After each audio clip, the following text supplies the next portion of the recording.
How you doing, YouTube? Matt with Massive Beer Reviews, back with mystery beers. Who doesn't love me some mystery beers? I love me some mystery beers. Yeah, mystery beers. They're wrapped up. I have no idea, but this one's kind of filthy. This one traveled with me. I took 2 beers with me on my honeymoon in case I wanted to do a mystery beer. Didn't do them. Yeah, so this one's been traveled around. No idea what's inside. People send me beers, wrap them up, I drink them, I talk about them, then I reveal them, and we see what's what. I like it. I think it's fun. You guys too, so send me some.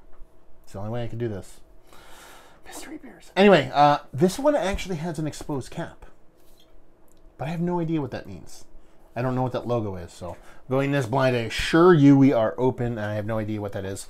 Label-wise, it's fantastic. It's a little dirty, like I said, a little beat up. But such is life. Give this sucker a pour, crack her open. Ooh, big pop on that one. Let's see, okay. Well, she'd be dark. Give her a big rough pour. She doesn't want to generate a head on her. So she could be oxidized, she could be flat. Could be just the way the beer is. Could be old, could be a bunch of different things. But what head was there, roughly poured, quarter of a pinky finger at most, khaki color, and she's dark. She's not super dark. You definitely glean a little bit of color around the edges of it, but yeah.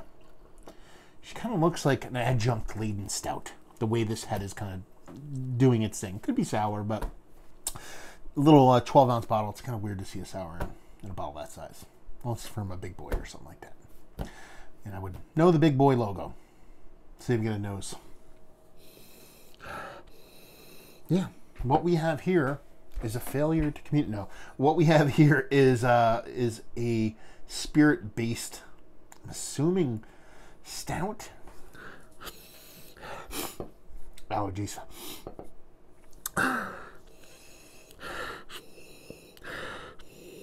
Yeah, it's somebody's bourbon barrel-aged something. I'm not necessarily getting a big kind of stout vibe off of it. I'm not getting like a barley wine vibe off it. If anything, I'm getting like a little bit of a Belgian kind of thing off it, but I think that's more of a sweetness from the booziness, making me confused with like a Belgian candied sugar or something like that. But it's sweet. There's a bit of maltiness in there, not much hops, if any. Yeah, she smells bourbon barrel aged. Smells nice. There's a nice sweetness to it. There's a little bit of vanilla, a little bit of kind of coconut vibes going on in there from the wood, not necessarily from an adjunct thing. There's a sweet maltiness. I couldn't tell you what's what. Let's see if the sippy poo lets us know anything else. Cheers.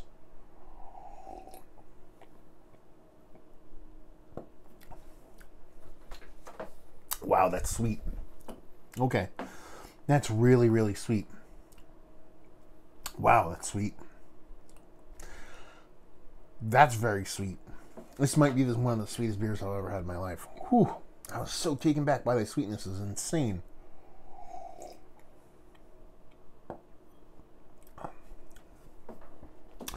This tastes like... Okay. Let's just go there. 2 things either happen here. They tried to do like a Belgian thing and dumped a bunch of candied sugar in it. It didn't ferment. Or they tried to do a stout. And something, again, it didn't ferment out a little sugar. So there's like a crazy overt sweetness to it. It's like a residual sugar thing. Sure, you're probably getting some of that from the booziness, from the liquor, but it's actually not that boozy. It's just kind of super sweet.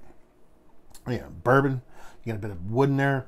You get a sweet maltiness. That's pretty much it. I mean, all things considered, I think this is somebody big stout. There's an extra portion of sweetness. So if you told me that there was lactose or vanilla or something like that in there, fine. It's not coming off as sweet as that sweet character comes off. But man, it's almost at a point where this is like missing so much carbonation and it's so sweet you're like, is it like a blend of like wort, barrel-aged wort and barrel-aged beer kind of thing going on there? It's really weird.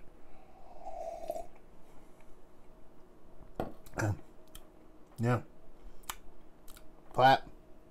Really sweet.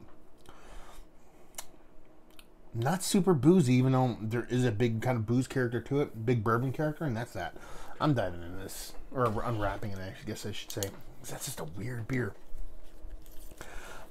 Curious to see who makes this. This comes courtesy of Matt, by the way, from Jersey, so I'm assuming it might be a Jersey beer.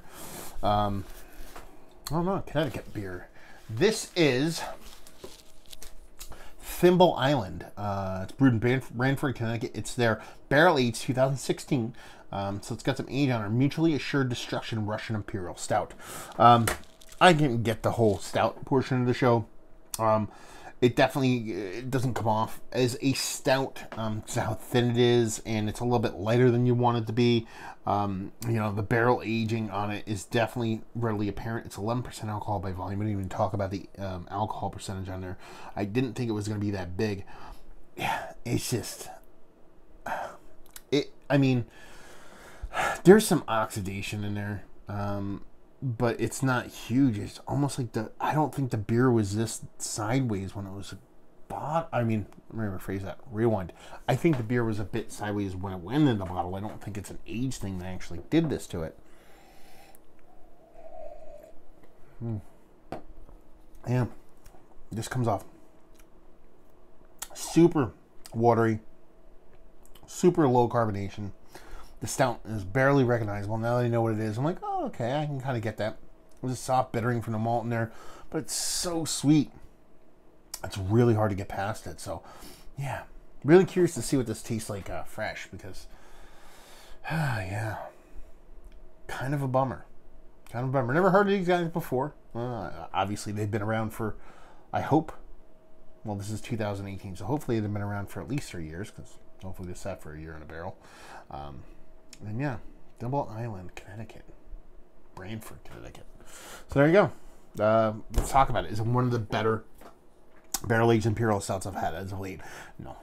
I mean, it's just the way the sweetness comes off and the way the kind of has a little bit of oxidation, but it's not too bad, and I can get down with that with an aged beer, but it's just kind of super thin, super sweet, super disjointed. Couldn't tell you really much of what it is beer-wise when I actually cracked it. It's not a matter of me not knowing beer. I think I know enough to kind of peg one down, at least the style. And this is just very sugar watery with a bunch of bourbon barrel up inside of it. Value and availability, no idea. Maybe Matt can chime in and leave you with if you like what we like this. If you like sweet sugar water and you like bourbon barrels, I mean, that's pretty much it. With the disclaimer, if you see this somewhere, it might be worth picking up if you can find it for a reasonable price to see if it's an anomaly on my end. Drink it and be like, man, it's super carbonated and really delicious. That way I know it is what it is. I mean, listen, a small brewery, never heard of them before. It's a barrel-aged beer in a little 12-ounce bottle. They're, does it have a little homebrew dent in it? Not really, but I'm assuming it's a small operation. This could just be a sideways bottle is all it is. So I wouldn't really cast judgment on a Thimble Island on just this review.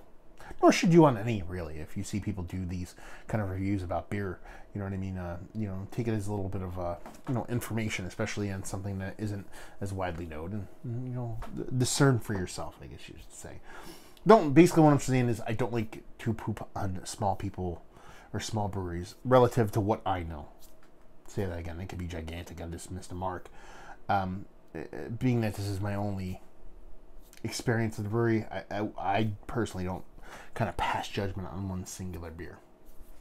There, I was being all nice and shit. What's wrong with me? Anyway, there you go. Another review in the books. Mystery beer, mind you. Down there if you want to talk about it. Massive Beers if you want to check me out doing the social media stuff. Beer Massive if you want to check me out doing the podcasting stuff. Hopefully you guys enjoyed the review. Hopefully enjoying a nice little Thimble Island right now. And hopefully see you next time. Cheers.